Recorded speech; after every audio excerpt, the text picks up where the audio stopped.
Bonjour, je m'appelle Jean-Simon Buis. Je suis très, très heureux de vous accueillir dans ce premier épisode de La Gueule du Dragon. C'est quoi La Gueule du Dragon? Très simple, c'est un podcast 100% québécois, 100% francophone, de jeux de rôle, dans lequel 4 héros vont devoir descendre aux enfers dans une quête qui va les mener d'horreur en horreur. Là, je vous le dis tout de suite, attendez-vous pas à une aventure de type Shrek, là, on s'en va plus dans une aventure. Si vous connaissez l'univers du sorceleur, de Witcher, on s'en va plus dans ce type d'univers-là. Je veux que les choix des personnages aient des conséquences. Je veux que vous soyez dans un monde qui peut paraître par moments un peu déprimant, mais inquiétez-vous pas, les comédiens, les joueurs vont mettre un peu de lumière dans tout ça. Sans plus attendre, je vous présente les joueurs. D'abord, bonjour Laura. Bonjour, Jean-Simon. Alors, toi, c'est ta première expérience de Donjon Dragon. Oui, j'ai jamais joué, mais je suis très excitée là, à l'idée de plonger dans l'univers. Moi, je suis comédienne, autrice et metteur en scène. J'ai terminé le Conservatoire d'art dramatique en 2017. Donc, j'ai bien hâte de vous présenter mon personnage, puis je pense qu'on va avoir beaucoup de plaisir. Antoine, salut. Salut! Toi, t'es un vétéran de Donjon Dragon. Oui, mais vraiment de la 3.5. Moi, c'est une première expérience de 5. Je n'ai qu'écouté Critical Role, mais je joue seulement 3.5. À quoi on peut s'attendre de toi? C'est quoi ton expérience professionnelle? Moi, j'ai un gros background d'impro. J'ai fait ça une 10-12 ans environ. J'ai fini le Conservatoire de Québec en théâtre en 2018. Donc, j'ai déjà pu rencontrer un peu presque tout le monde en impro et en théâtre. Pierre-Olivier, salut. Salut! Un autre joueur de Donjon Dragon qui connaît bien l'univers, les règles. Toi, dans la vie, tu fais quoi? Moi, dans la vie, j'ai pas un énorme background de voice acting, mais j'ai fait un peu de voice acting pour des jeux vidéo indépendants. Puis j'ai également fait de la lecture de livres audio. Et Alex, finalement, notre quatrième joueur. Salut. Bonjour, bonjour. Ton expérience, toi, de Donjon Dragon, t'es familier avec l'univers, le jeu de rôle également, et professionnellement? Gros fan de Donjon Dragon depuis très longtemps. Professionnellement, je suis un improvisateur depuis très longtemps aussi, justement. Je pense avoir peut-être joué quelques fois là, avec Antoine et Laura dans des équipes dans le passé. Sinon, professionnellement, scénariste amateur et copropriétaire d'un jeu d'évasion. C'est ce que je fais dans la vie. Alors, sans plus attendre, je vous invite à entrer dans la gueule du dragon.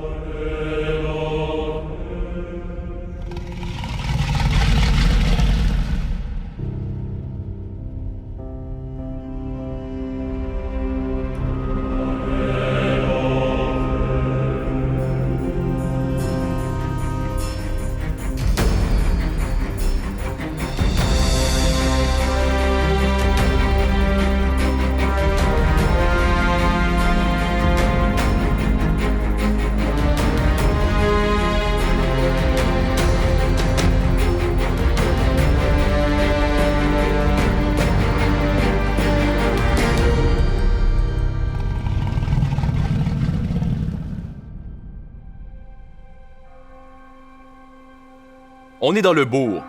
Le bourg, c'est une ville cosmopolite près d'une rivière où est-ce que toutes les races cohabitent depuis des siècles. Une ville corrompue, gouvernée par 5 oligarques à la poigne de fer. Je vous transporte dans la basse-ville.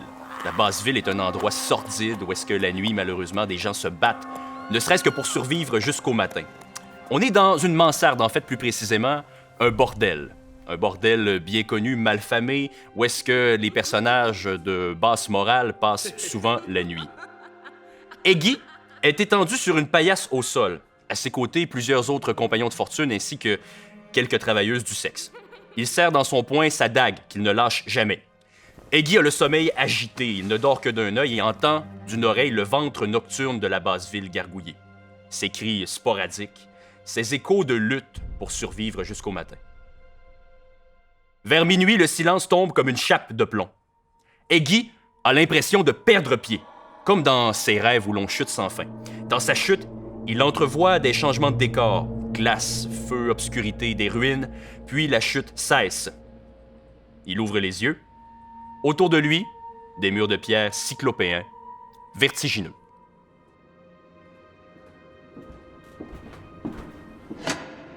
Bon, et c'était pas de sitôt? Dites, vous avez oublié la lime. La lime? Et relax, c'est une blague. Puis qu'est-ce que tu regardes comme ça? Et c'est la première fois que tu vois un kobold? Et ta maman t'a pas appris que c'est impoli de dévisager? Tu peux nous laisser, Caleb, merci. D'accord. Dites, inspecteur, vos molosses, vous les prenez pour leur vigueur mentale ou physique? La plupart des gardes sont des gens simples qui cherchent à faire quelque chose de leur existence. Caleb, par exemple, est le petit dernier d'une famille de fermiers. Alors oui, c'est la première fois qu'il voit un kobold. Ils n'ont pas tous la chance d'avoir affaire à la crème de la vermine locale. Vous me flattez, inspecteur. Je devine que je suis pas seulement ici pour trinquer avec la flotte et discuter des ressources humaines de la garde avec vous, non? Vous voulez de l'information, c'est ça? L'identité du voleur de pain au marché central, peut-être? Les pickpockets du port? Mieux encore, les épices secrètes du poulet de la taverne du vieux Harper. Ça va, Iggy, t'es pas en état d'arrestation. Content de le savoir, vous me notez souvent des gens innocents dans le donjon? Désolé pour ça, Iggy, j'ai une réputation à maintenir. De quoi j'aurais l'air devant mes hommes si j'invitais un kobold à prendre un verre dans mes quartiers. Tu sais comme moi que les apparences dans ce bas monde sont tout ce qui compte aux yeux du public. Touché, inspecteur. Alors, qu'est-ce que vous voulez savoir? Ton père, Roca, j'ai entendu dire que lui et son gang étaient de retour en ville. J'ai pas eu de contact avec Roca et sa bande de dégénérés depuis au moins 6 ou 7 lunes. Si j'avais à parier, je dirais que cher papa est probablement complètement bourré en train de donner la gale à une pauvre fille dans le bosquet d'une taverne. Alors aucune chance qu'il reprenne contact avec toi? Si vous pensez qu'il va revenir en ville pour voir son petit Iggy, la larme à l'œil, ben vous vous gourrez. Vous pensez que ce déchet m'a jamais vu comme plus qu'un outil à utiliser? Et j'ai dormi dehors, sans vêtements, jusqu'à l'âge de 5 ans. J'ai tout fait pour bien faire et en échange, j'ai eu droit au reste de table et au coup de bâton d'un alcoolique illettré au quotidien. J'ai vu des chiens de ruelle mieux traités. Alors quand je vous dis que j'ai rien à voir avec l'enflure que vous appelez mon père, je suis sérieux.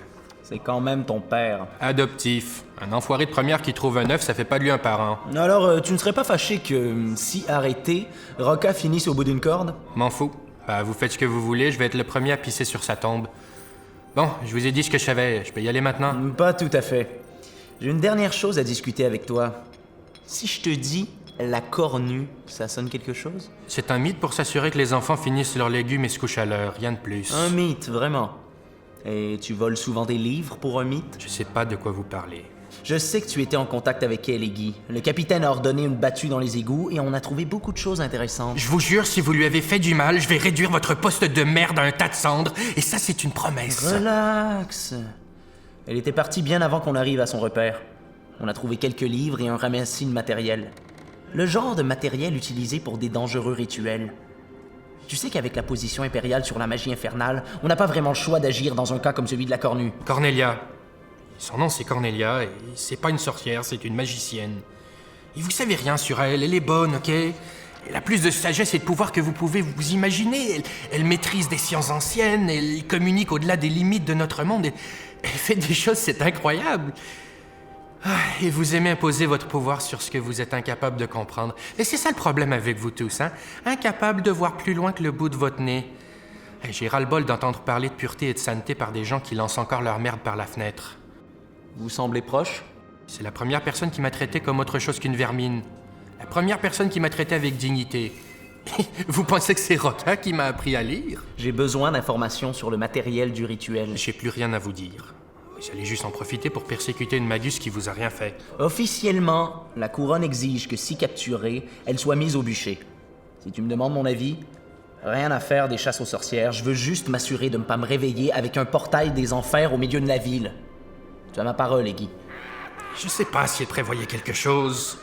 Il m'a dit que j'étais pas encore prêt à apprendre les rituels, je vous le jure. C'est tout ce que j'ai. Lui faites pas de mal. Je te crois, Iggy. Je vais faire ce que je peux. Tu peux y aller. J'allais oublier. Il y avait ton nom dans la couverture de ce livre. À mon petit dragon, les secrets de l'univers que je t'ai promis. Fais attention de ne pas laisser des preuves la prochaine fois. Je serai pas toujours là pour te sauver les écailles. Merci, inspecteur. Vous êtes pas trop mal. Pour un garde.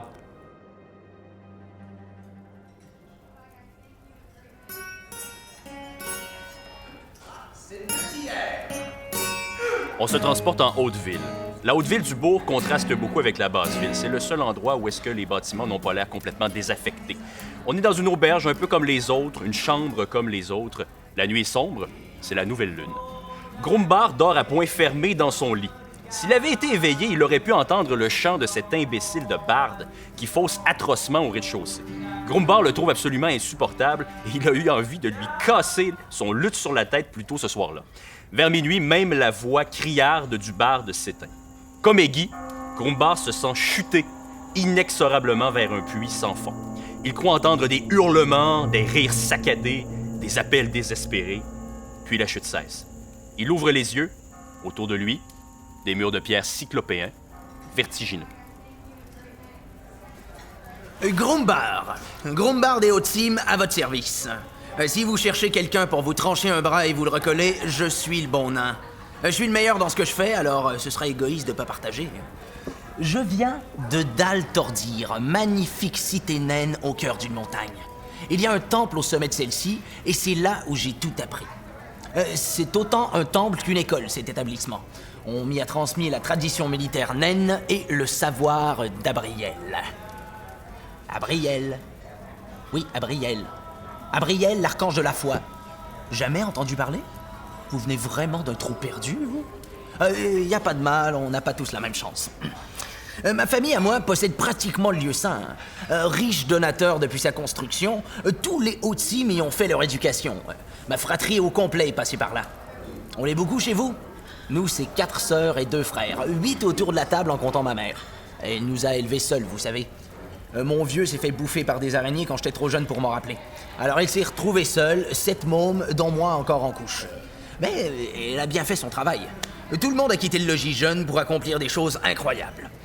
Il y a juste moi qui est resté à Dal Tordir.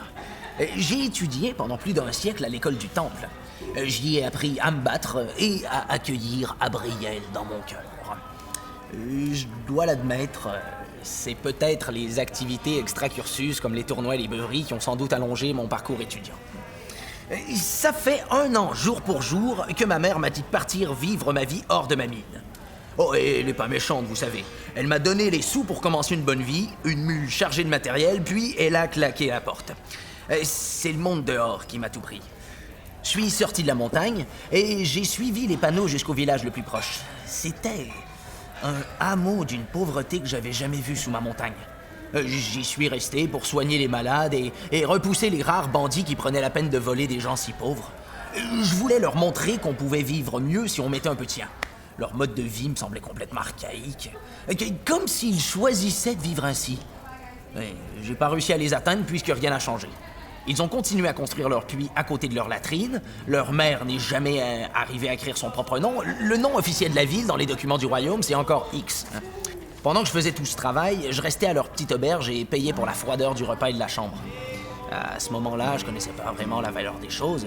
À la mine, j'ai jamais manqué de rien. Je dépensais sans compter, mais là... J'ai payé l'équivalent d'une petite maison de campagne pour loger 2 mois dans un trou à rats où l'eau goûtait la merde. Le matin où j'ai vu que les habitants étaient en train de cuisiner ma mule, j'ai pris ce que je pouvais sur mon dos et je suis parti. C'est mon oncle qui m'a expliqué le truc de la maison de campagne quand je l'ai vu peu de temps après. Le frère de ma mère me cherchait pour s'assurer que tout allait bien. Quand je lui ai expliqué que c'était pas le cas, il m'a pris sous son aile. C'est lui que j'attends ici. Il devrait arriver ce soir ou demain. On se donne un rendez-vous ici aux 2 mois environ. Je lui remets à chaque fois une lettre pour mère. Elle n'a pas encore répondu, mais je sais qu'elle est très occupée. Je suis certain que ça lui fait plaisir de recevoir des nouvelles de son petit dernier.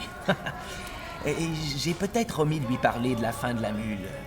Mais je lui ai dit qu'un village connaît bien notre nom. Même si personne là-bas ne saurait l'écrire, les Hautes-Cimes n'y seront pas oubliés de sitôt.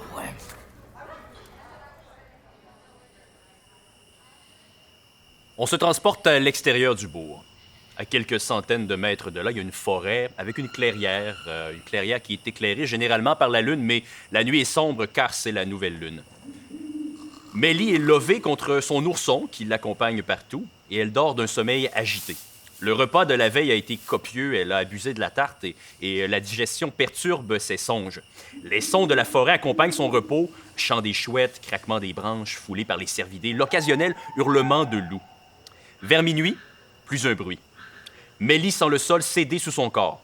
Elle tombe inexorablement et ne parvient pas à distinguer ce qui l'entoure. Elle est assaillie par une angoisse qu'elle ne peut s'expliquer. Puis la chute cesse. Elle ouvre les yeux. Autour d'elle, des murs de pierre cyclopéens, vertigineux. 1998, 6900. Oh, celle-ci, elle est pour moi. Elle est trop belle. C'est comme ça. Allez, hop. Donc, on disait 6999, 7000. T'as vu, gros ours? T'imagines combien de tartes on va pouvoir cuisiner? Oh, ce sera incroyable. C'est Pépé qui va être content. Oui, tu as raison. Un peu de myrtille aussi, ce serait très agréable. Arrête d'en prendre directement dans le panier, gros gnouf! Ah, c'est insupportable à la fin! Quoi? Chut, j'entends quelque chose. Un craquement. Je sais que vous êtes là. Ah! Voilà. Vous, derrière l'arbre. Quelle misérable cachette. Qu'est-ce que vous faites à me regarder? Ça? Mais d'où venez-vous, inconnu? Ce sont des framboises, imbéciles. La forêt regorge de merveilles. C'est à n'en perdre la tête. Elle est belle, la nature, n'est-ce pas? Mais il faut quand même s'en méfier. Elle a un drôle de caractère. Au début, lorsque j'étais qu'une apprentie druide, j'ai grignoté un peu trop de champignons et je me suis mise à perdre la vue.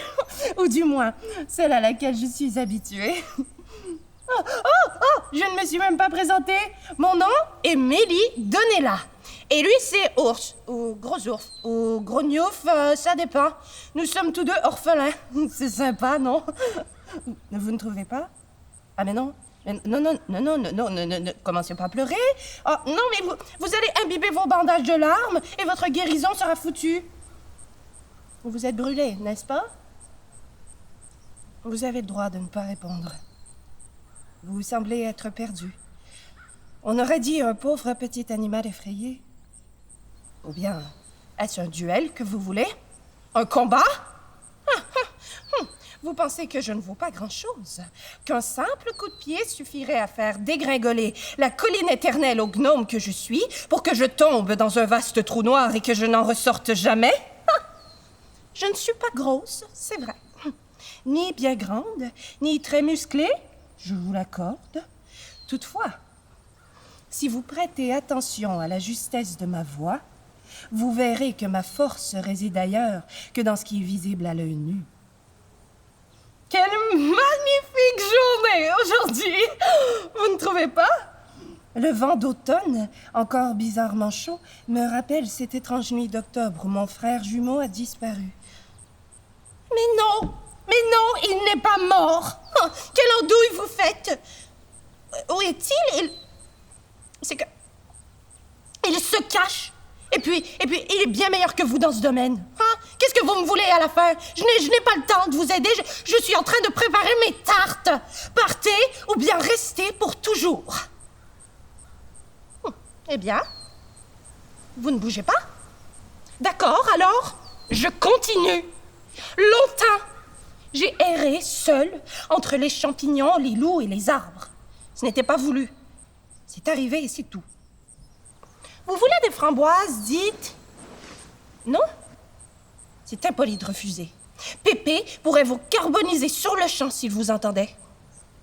C'est Pépé qui m'a enseigné l'art des trouvailles miraculeuses.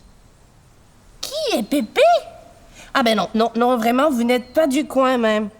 Même que vous devez venir de très très loin, car le nom de Pépé est connu à travers des milliers et des milliers et des milliers d'hectares de forêt. Son nom danse avec le vent. C'est un druide des montagnes. C'est chez lui que je me suis réveillée des années plus tard, après le... Non. Arrête, s'il te plaît! Oui, on y va, c'est beau! Bon, alors, écoutez, ce n'est pas que je n'ai pas envie de continuer à discuter avec votre étrange visage recouvert de bandages mal effectués, mais Gros Gnouf veut aller cueillir des myrtilles. Pardon? Quoi? Vous voulez me suivre et que je vous raconte la fin de mon histoire? Non, je ne vous fais pas assez confiance pour cela. Un jour, peut-être. D'ici là, adieu! Et faites-moi donc plaisir. Changez vos bandages. Vous risquez réellement d'avoir une infection si vous continuez. Un conseil? Mais je viens tout juste de vous en donner un. Un autre? Ah non, mais vous êtes fatigant à la fin. Je n'ai plus aucun conseil à vous donner. Ah, si. Peut-être une chose. Il ne faut jamais faire confiance à un kobold. Jamais. Vous m'entendez? Sur ce, adieu! Allez, mon gros ours, oui, on y va. Mais si, ils vont rester. Arrête de chialer un peu, tu veux bien? Oh, Seigneur Dieu, qu'est-ce que j'ai fait pour me retrouver avec un ours aussi têtu? Oh, que toi, tu veux bien. Une crevasse dans la falaise à quelques centaines de mètres du bourg. Cassius, il vit à l'écart de la société en ermitage. La grotte est aménagée sobrement. Un tapis en cuir animal, une paillasse, une petite table en bois, une chaise, du parchemin, une plume et de l'encre. Cassius médite les jambes croisées sur son tapis, comme il lui arrive souvent lors de ses méditations. Il ne sait pas ce qui relève du plan matériel ou de sa transe. Mais il remarque le silence douloureux qui s'installe vers minuit. Juste avant de perdre sa concentration et d'entamer une chute soudaine, interminable, éternelle, Cassius comprend immédiatement dans quel sombre puits il chute. Il a visité cet endroit en esprit. Ou plutôt, ces endroits. Il serre les poings, puis la chute cesse. Ses yeux sont déjà ouverts, son regard ferme. Autour de lui, des murs de pierre cyclopéens, vertigineux.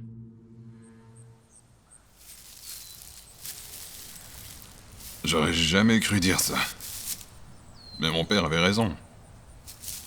Bordel. Écoute-moi, Cass. Tu suis le chemin, tu vas te rendre. Quitte pas la route. Tes pieds, tes poings ne te protégeront pas des éléments si tu es dans la forêt, là. Ouais, je suis sûr qu'il rit dans sa barbe en ce moment. Probablement bourré sur son vieux fauteuil. Non. Celle-là... Cette fois-ci, je te laisserai pas avoir le dernier mot, papa. Concentration, Cassius. Reste positif.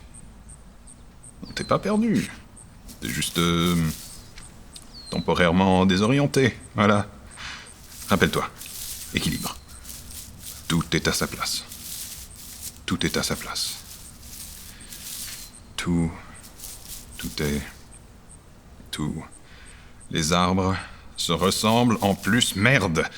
C'est la dernière fois que j'écoute les conseils d'un berger. Ça veut dire quoi, tourner après l'arbre qui ressemble à un poulet? Traverser le ruisseau qui ressemble à un serpent? J'ai des nouvelles pour toi, mon vieux. Tous les ruisseaux ressemblent à des serpents, toc. Équilibre, Cassius. Équilibre. Concentre-toi sur le positif. Tu es perdu, presque à court de provisions. Et tu commences à te parler tout seul. Ah, au moins, quand on est tout seul, on est en bonne compagnie. Ouais, merci pour celle-là, papa. Bon. Ça avance à rien, tout ça, je mérite un peu de repos. Une bonne ration. Du pain? J'ai mis mon pain, merde. Oh non, c'est pas vrai. Avec la journée que j'ai eue, toi, l'écureuil? Eh oui, toi, non. Laisse mon pain. Laisse mon pain tranquille. Non. Ah. Me regarde pas comme ça. Me regarde pas comme ça. J'espère que tu sais à qui t'as affaire. Cassius Steliosos. Champion incontesté du pancratium des bonnes. Et si je mets les mains sur toi, je t'ajouterai en broche à mon repas. Vous avez pas souvent des joutes de combat dans cette forêt de merde, je devine. Enfin, on dirait qu'il se passe pas grand-chose ici. Mais t'es bien, toi, dans les environs?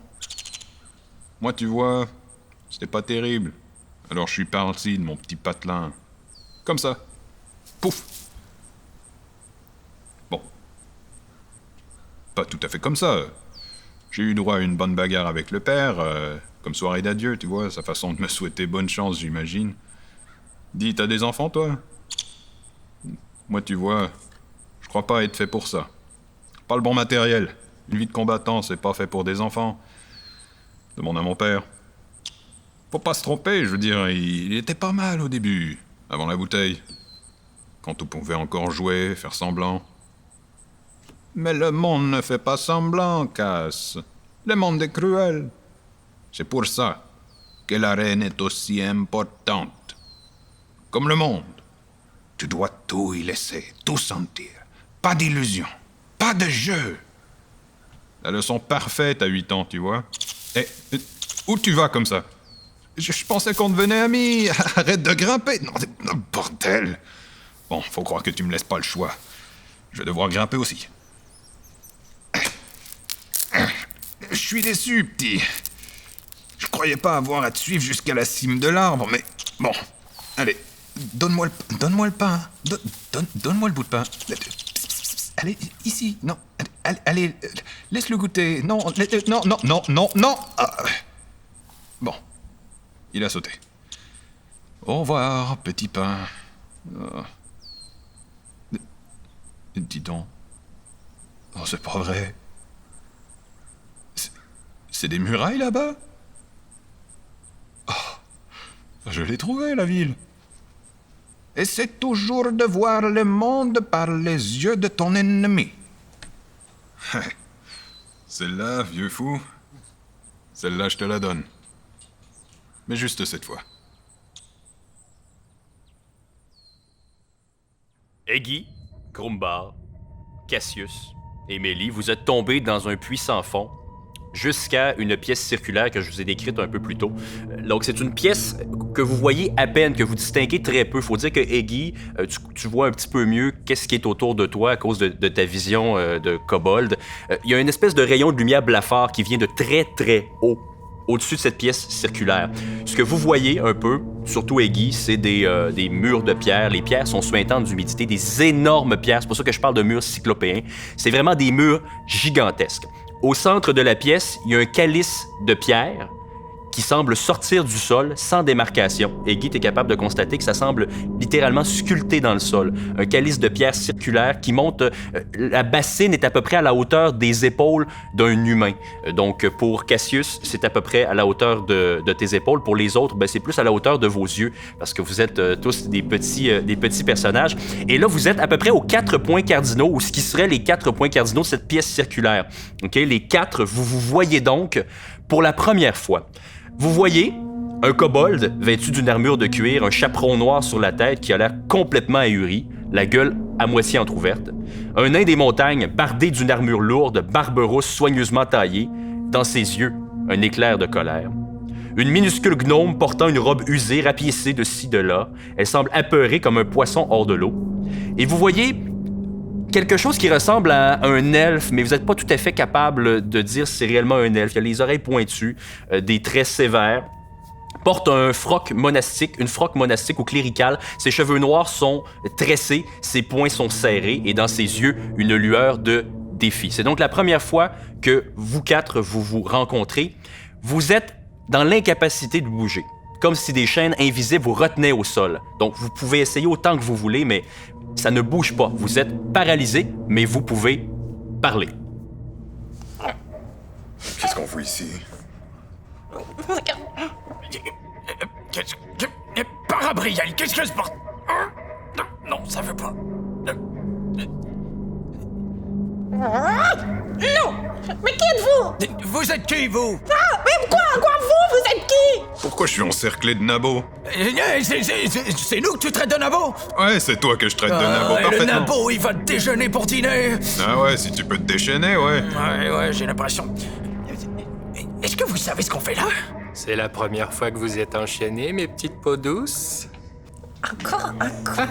C'est un iguane qui parle, ce truc, ou c'est un kobold? Un kobold? Iguane toi-même, le nain. Ouais, restez calme, hein. À l'habitude, ils vous enchaînent, ils vous laissent poîtrer un peu, et après, les gardes se pointent. Des fois, ils vous tabassent, mais on va savoir ce qui se passe, non? Mais les gardes, il y a 2 minutes que j'avais ma shopping dans les mains, j'étais à la taverne, et je m'en allais assommer le barde, et puis là, on est là. Ah oui, la première fois dans l'histoire qu'un âne sera pas sous-mort. Qu'est-ce qui dit que je ne suis pas déjà? Ouais. Elle est bonne, celle-là. Alors vous savez vraiment pas ce qui se passe ici? Non. Moi, je viens de me réveiller. Et d'abord, tu parles de garde. T'as vu des gardes, toi? Cassius, fais-moi un jet de religion.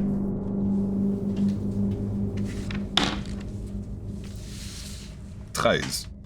Cassius, compte tenu de tes méditations et de tes transes, tu as déjà visité d'autres plans que le plan matériel et tu as déjà visité les principautés. Les principautés, tu sais que c'est les couches infernales.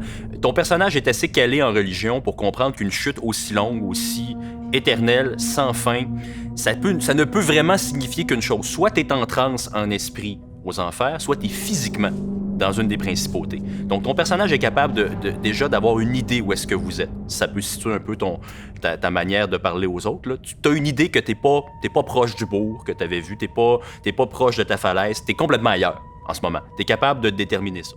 Est-ce que, étant enchaîné, est-ce que je peux m'asseoir? Non, vous êtes debout, vous êtes enchaîné, vous pouvez pas bouger physiquement outre la tête et parler. OK. Alors, Cassius ferme les yeux et expire longuement.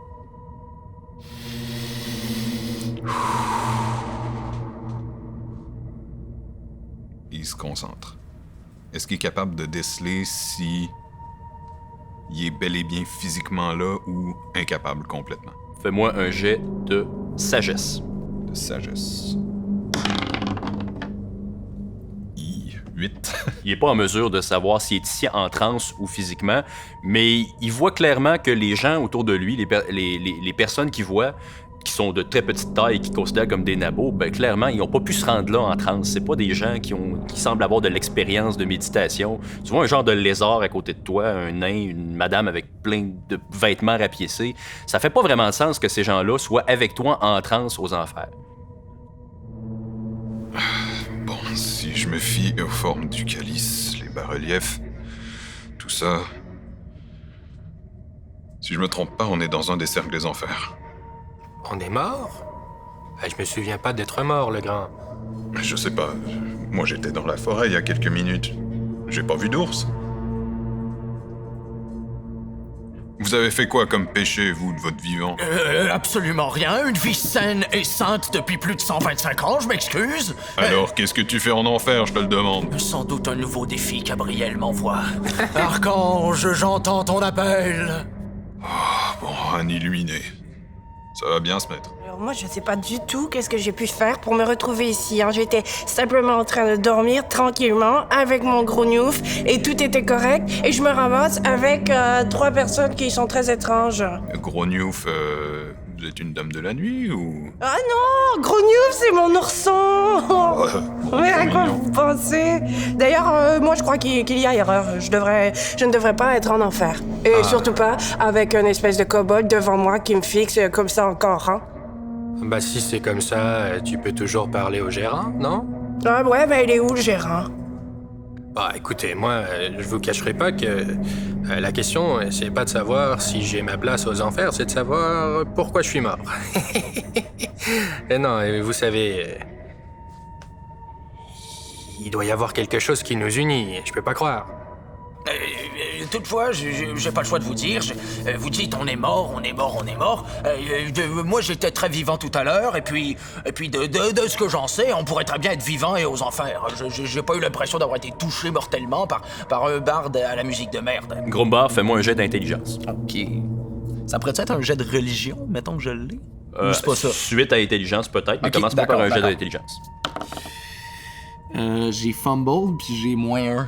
J'ai eu un 1, j'ai raté beaucoup. Fait qu'avec mon -1 d'intelligence, j'ai 0. Alors, t'as aucune idée de ce qui se passe présentement. Oui, échec critique, absolument. T'as aucune idée de ce qui se passe présentement. Tu peux aussi bien être mort. T'as pas des souvenirs très, très clairs de la manière dont tu t'es endormi à l'auberge où est-ce que tu étais.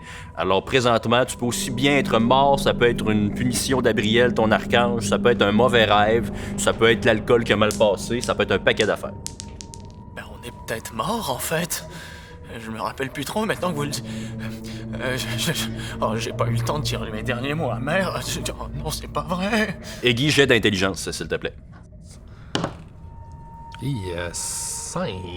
Toi non plus, t'as aucune idée de ce qui se passe, mais tu gardes ton sang-froid parce que t'es habitué d'être dans des pièces sombres, enchaînées, alors tu vas essayer de... Logiquement, ton personnage essaierait de calmer les autres, mais tu sais pas plus vraiment si t'es mort, vivant, qu'est-ce qui se passe en ce moment. Bah allez, détendez-vous un peu, hein. Vous débattre comme ça, comme des poissons dans un filet, ça va pas nous aider, hein. Est-ce que j'ai la possibilité d'essayer d'entrer en transe pour élargir mes perceptions puis savoir un peu où on est, quel cercle des enfers et bon... Fais-moi un jet de sagesse. Right.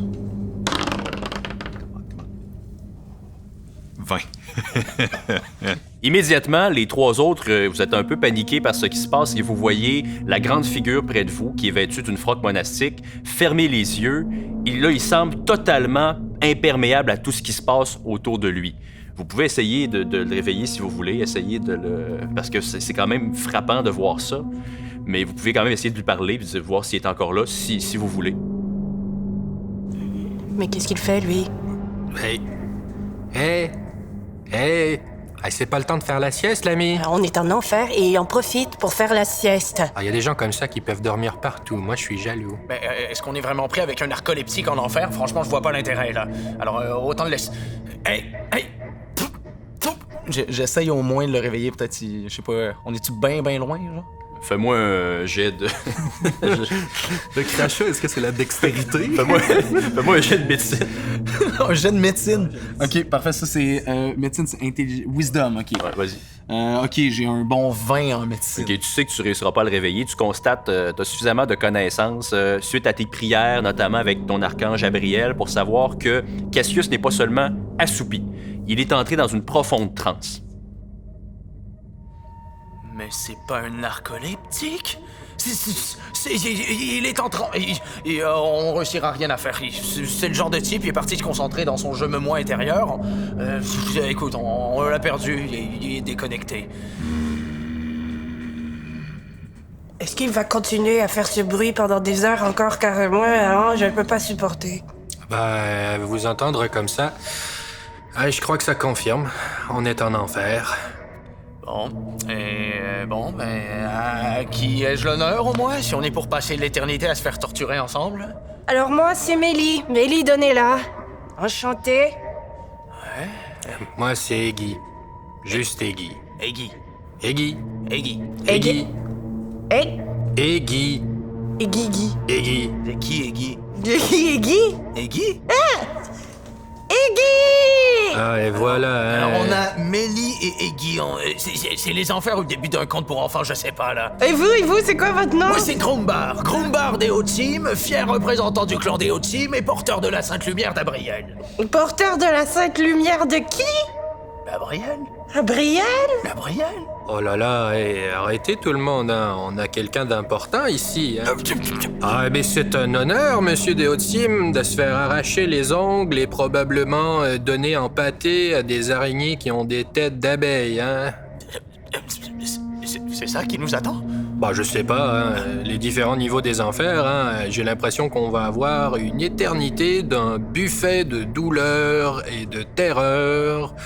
C'est que du bon qui nous attend, quoi. Bon, eh bien, on va pas rester ici toute la journée si on peut rien faire, au moins. Eh oh! Y'a quelqu'un? Cassius, tu entres en transe profonde et tu revis ta chute que tu viens de vivre à partir de ton espèce de refuge d'ermite au ralenti.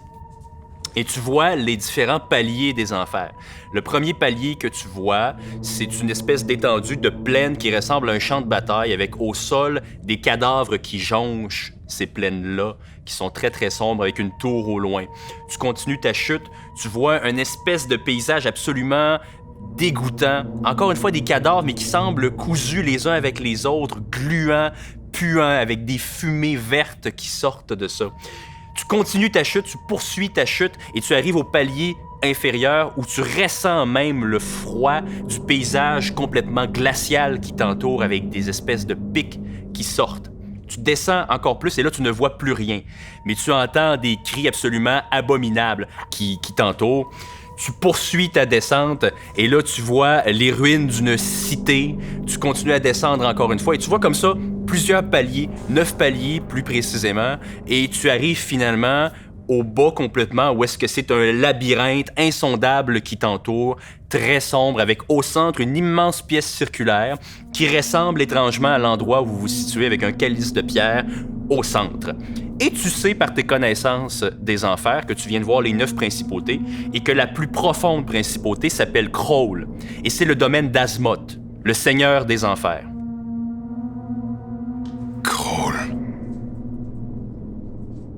Kroll. C'est pas vrai. C'est ici qu'on est. Et on n'a pas de guide non plus. Il est de retour parmi nous. Je vous confirme qu'on est aux enfers. Et on n'est pas n'importe où. On est aux enfers. Et moi, je commence à avoir faim, vous savez. Eh ben, bonne chance pour trouver de la nourriture ici. On est au très fond des enfers. On est dans le terminus ici. Le terminus des enfers? Oui, c'est le cercle le plus bas. Il n'y a pas plus bas. Alors on peut que monter? On peut monter, ouais, mais je sais pas trop comment on va s'y prendre. Peut-être... on peut y aller à tâtons, mais si je me souviens de ce que m'a dit mon père... Cassius, si tu es dans un labyrinthe un jour, tu tournes toujours à droite. Ça te prend du fil. Si tu as pas de fil, tu vas te perdre, hein? Mais tu tournes toujours à droite et à droite et à droite, et un jour tu trouves la sortie. Mais je sais pas si ça s'applique pour les enfers, ça. C'est une pièce carrée. Si on tourne à droite toujours, on va aller en... Est-ce qu'on voit une genre de sortie à cette pièce-là ou c'est juste des murs à 360 degrés? C'est seulement des murs et en tant que nain, t'es en mesure, avec ta connaissance de la bière, de constater qu'il semble pas y avoir de porte ou d'ouverture visible. On bouge toujours pas, là. Non, vous êtes toujours absolument enchaîné au sol. Vous êtes paralysé, sauf pour parler. J'ai le goût de te dire, mon petit, que on a beau parler de labyrinthe ici c'est plus un trou à rats. On n'est pas là pour s'échapper. Il n'y a pas de porte, il n'y a pas d'entrée. Mais est-ce qu'il y a des rats? On pourrait peut-être leur poser quelques questions? Tu veux parler à des rats, toi? Bah, je sais pas, hein, si c'est le seul autre être vivant qu'on peut croiser sur notre route en ce moment, hein? Je vous rappelle qu'on ne peut pas bouger, donc. Mélie, fais-moi un jet de perception. 6. Tu vois pas d'animal, tu ne vois pas de rat ou un quelconque être vivant outre vous quatre dans la grande pièce circulaire. Dans mes grandes connaissances de paladin, j'ai un instinct naturel pour voir le bien et le mal autour de moi, 60 pieds. Juste, toute ma barbe se concentre au plus profond de moi pour essayer de voir si malice il y a dans cette demeure. Tu n'as même pas besoin de jeter un dé ou d'utiliser quelconque habileté que ce soit. Tu ressens tout ce qu'il y a de plus maléfique, là, c'est là. C'est pas mal le centre-ville du mal. OK! Downtown Evilville. Alors, qu'est-ce que vous faites? Est-ce que vous essayez de vous débattre? Est-ce que vous attendez? Est-ce que vous... Je vais voir si j'ai pas... dans le fond, ça semble être être restreint de façon magique. Oui. Est-ce que moi, j'ai une idée là, d'une façon peut-être là, de briser là, un enchaînement magique ou quelque chose Fais-moi du un genre? jet de connaissance arcanique. D'arcane... 17. Tu essaies encore une fois de te déprendre et ça te rappelle un sort que tu as déjà rencontré avec ta mentor, Cornelia, et qui t'expliquait que certains liens magiques sont plus solides que même un fer forgé par les nains des montagnes. Et tu comprends que c'est ce genre de lien qui te rattache de façon invisible au sol. Je vais regarder un peu plus le calice qui est au centre de la pièce. Je vais me concentrer là-dessus. Est-ce que je suis capable de déceler quelque chose, que ce soit une fresque évocatrice qui soit dans la base du calice, peut-être un mécanisme, peut-être... Qu'est-ce qu'il y a dans le calice, d'ailleurs? Jet de perception. Comment un autre vin? Un autre vin? C'est pas un vin, c'est un... 8 au total. Tu es en mesure de constater qu'il y a quelque chose de gravé dans le calice, mais tu n'as aucune idée ce que c'est. Peut-être que quelqu'un qui a des meilleurs yeux que toi dans la pénombre pourrait être en mesure de voir. Je me sens interpellé. Alors, avec mes petits yeux de kobold, puis-je apercevoir et lire peut-être un symbole? Est-ce que tu parles l'infernal? Absolument. Bon. Alors, c'est une drôle de coïncidence, hein, n'est-ce pas? Donc, tu constates des symboles gravés en infernal sur le calice qui disent essentiellement « Le sacrifice d'un innocent, le service d'Azmoth, pouvoir incommensurable ». Grosso modo, ça se traduirait comme ça en commun. Le sacrifice d'un innocent, blablabla, Azmoth, incommensurable. Comment? Bah là, les runes, vous les voyez? Oui, maintenant que vous en parlez, ouais. Ouais, bah c'est un truc sur Azmoth, le seigneur des enfers. Un truc sur un sacrifice, puis... Il faut sacrifier quelqu'un. Ah, c'était rapide, hein? Un de nous? On voit pourquoi t'es en enfer, ma petite.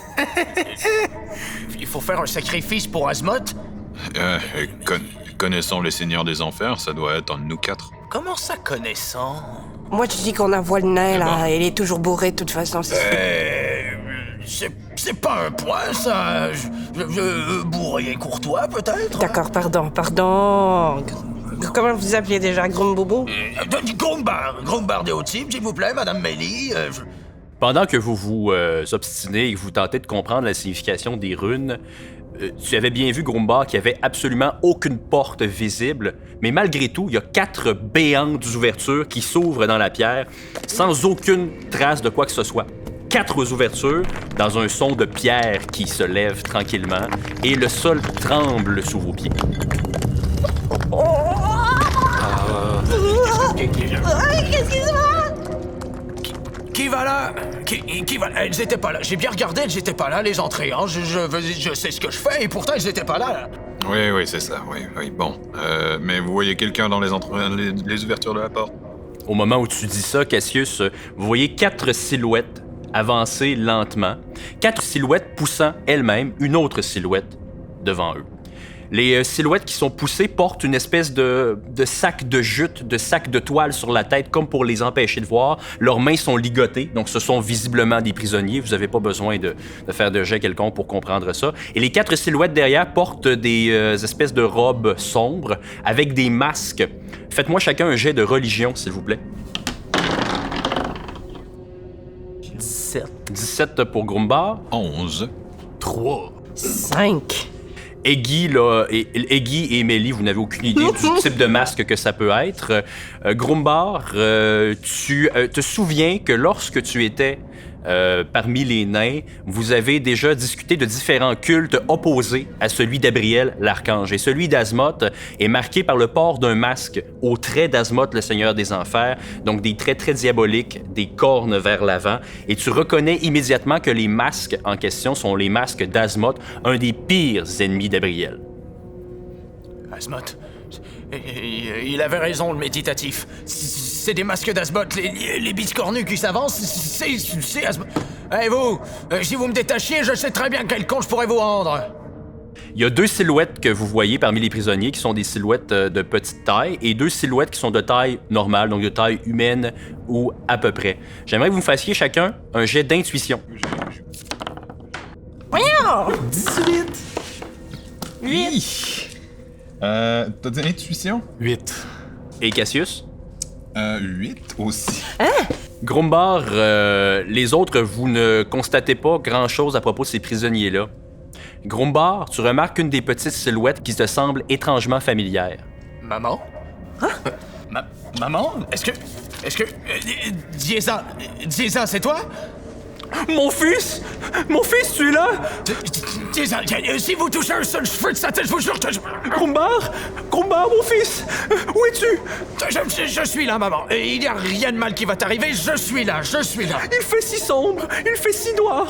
Oui, mais c'est un sac sur ta tête. Mais il fait sombre aussi à l'extérieur. Alors, les silhouettes s'avancent, les 4 silhouettes de cultistes portant des masques d'Azemoth s'avancent en poussant les 4 prisonniers devant eux, dont, vous l'aurez compris, la mère de Grumbar. Et les autres, vous commencez à comprendre qu'il y a quelque chose qui ne tourne pas rond et que les autres prisonniers pourraient également vous être familiers. 2e jet d'intuition, les 3 autres, s'il vous plaît. 15. Qui a eu 20? Eggy, tu comprends rapidement, ne serait-ce que par la forme au-dessus du sac de toile qui cache une des silhouettes de taille humaine, qui semble ressembler un peu à des cornes, ça semble pas tout à fait normal, que c'est probablement quelqu'un que tu connais très bien. Cornelia? Mon petit Eggy? Hey, Cornelia... Eggy! Pourquoi es-tu là, toi aussi? Moi, je sais pourquoi je suis là, mais pourquoi tu es là? J'en ai aucune idée. Je sais pas ce qui s'est passé. Je me suis réveillé là, entouré de... toute cette belle bande, et puis... Ils m'ont enlevé, ils m'ont amené ici. On est aux enfers, mon enfant, on est aux enfers. Tu m'as bien appris, Cornelia, j'avais deviné. Il dit, t'as pas un dernier tour dans ton sac comme d'habitude Je ne peux rien faire. Mes mains sont ligotées, je ne peux rien faire. Je suis prisonnière. Ça va aller, Cornelia, tout va bien aller, je te le promets, d'accord? Cassius, tu avais eu combien ton deuxième jet d'intuition? 15. Tu comprends également que la personne qui est l'autre silhouette de taille humaine, ben, c'est ton père. Quoi? Mon fils, mais que fais-tu là? Je t'ai dit de ne pas sortir de chez toi pour rien. Je t'ai déjà dit que les voyages prenaient souvent des tournures qui n'étaient pas attendues. Je sais, mais la question c'est qu'est-ce que toi tu fous là? Ça ne sert à rien de te faire la leçon, tu n'as rien compris. Ce n'est pas parce que tu es capable de te battre dans l'arène qu'il faut que tu ailles te mettre le nez aux enfers. Et toi, qu'est-ce que t'as fait? Tu t'es foutu la bouteille au nez et t'en as crevé, c'est ça? Je ne me souviens même plus pourquoi je suis là, mais ça n'est pas ça la question. Qu'est-ce que toi tu fais là? Je sais pas, je me suis réveillé ici, je suis enchaîné. Mais dis donc, c'est que des petits démons de rien du tout, ce qu'il y a autour de toi, tu pourrais leur casser les dents? Mais sans les côtés, je ne suis pas capable de les enlever. Si je suis capable de sortir de mes liens, ma foi, il va les tuer. Papa, on va sortir de là. On va sortir de là en équipe, père-fils. Mélie, tu avais eu combien ton deuxième jet d'intuition? 7. Tu comprends pas grand-chose, mais tu sais pas encore exactement c'est qui, mais compte tenu que tous les autres ont reconnu quelqu'un, tu t'adresses à l'autre petite silhouette pour tenter de savoir qui ça peut bien être. Allô? Mais je connais cette voix. Moi aussi, et cela m'inquiète. Mélie? Belly? Oui. Oh non, Belly! Ça fait si longtemps. Mais qu'est-ce que tu fais ici? Moi, peut-être que je devrais être en enfer. Je ne sais pas exactement pourquoi encore, mais toi, non! J'ai tellement froid, Mélie. Je sais, Belly, moi aussi. J'ai tellement froid. Qu'est-ce que je vais faire? Mais enfin, tu es devant moi, par exemple. Je savais que tu n'étais pas mort. Peut-être sommes-nous morts ensemble? Je ne crois pas. Je me suis fait enlever par ces gens. Ils sont entrés chez moi, ils m'ont pris, ils m'ont fait descendre ici. Mais Belly, dis-moi pourquoi tu n'es jamais revenu en forêt me voir? Je pense pas que c'est le temps de parler de ça, Mélie. Et au moment où vous comprenez tous que la personne qui est la plus chère, qui vous est la plus chère, est aux enfers poussée par des cultistes d'Azmoth qui les amènent au calice, vous voyez les cultistes tranquillement et vous les entendez prononcer une incantation en infernal. Qui parle infernal, Outrégui? Moi, je le comprends. Tu comprends l'infernal. Est-ce que vous comprenez l'infernal de votre côté? Non. Vous entendez une incantation qui revient un peu à ce que tu avais lu comme rune sur le calice, là. Le sacrifice d'un innocent, le service d'Azmoth, pouvoir incommensurable dans leur voix. Puis ils se mettent à incanter ça de façon répétitive et ils sortent chacun de leur robe un poignard ouvragé. Je vais, durant ce temps, leur crier en infernal aussi de « Fils de pute! Enculé! Ouais, faites ce que vous voulez! » Vous entendez probablement mon kobold qui... Mais je suis en train de les invectiver de tout mon cœur. « Je vais tous vous tuer! Je vais vous saigner! » Puis en même temps, moi, je réponds, je rajoute de plus belle... Faites ce que vous avez à faire, de toute façon, c'est pas du sang qui va sortir de ces veines, c'est de l'alcool pur! Vous aurez rien! Rien! Vous aimeriez peut-être prendre leur place. Ah, et toi, je vais me rappeler de toi, hein? Ah oui. Et si je me détache, je te jure, je vais voir la vie sortir par tes yeux, enfant de chienne. Prendre sa place, hein? Prendre sa place. Vous me permettez de lui demander son avis? Le sacrifice d'un innocent m'importe peu importe l'innocent qui fait couler son sang. Et dites donc si on est tous en enfer. Si ça se trouve, y a pas un de nous qui est innocent. Vous aurez rien. Rien. Est-ce que tu t'adresses à ton père? Je m'adresse à mon père. Stelios! Stelios! Quoi, mon fils? Qu'est-ce que t'as fait dans ta vie pour te retrouver ici? Il m'en souvient pas.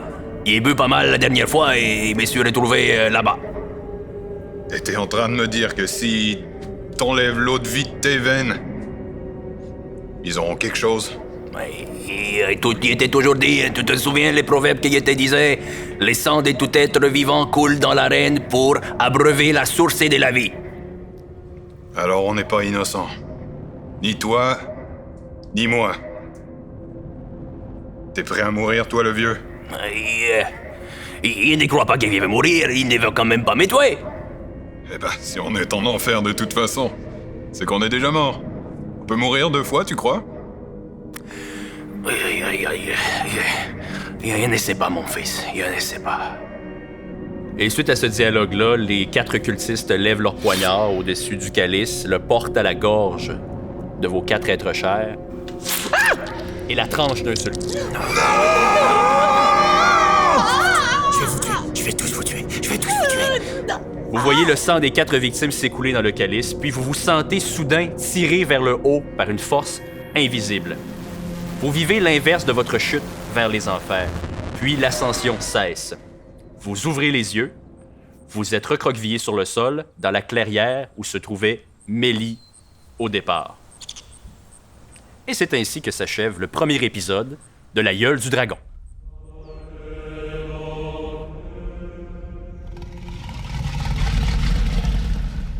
Vous pouvez retrouver La Gueule du Dragon sur Facebook, Instagram, Reddit, YouTube, Spotify et Apple Podcasts. Mélie est incarnée par Laura Amar. Grumbar est joué par Antoine Paré-Poirier. Eggy est incarné par Alex Dufour. Cassius est joué par Pierre-Olivier Savoie. Musique originale par Anaïs Larocque. Ambiance sonore par Pierre-Luc Asselin. Production par Olivier G. et Andréane Drolet. Assistance à la scénarisation par Kevin Boucher et Benoît Leduc. Illustration par Maude Desrochers. Gestion web par Olivier Dano. À bientôt dans La Gueule du Dragon.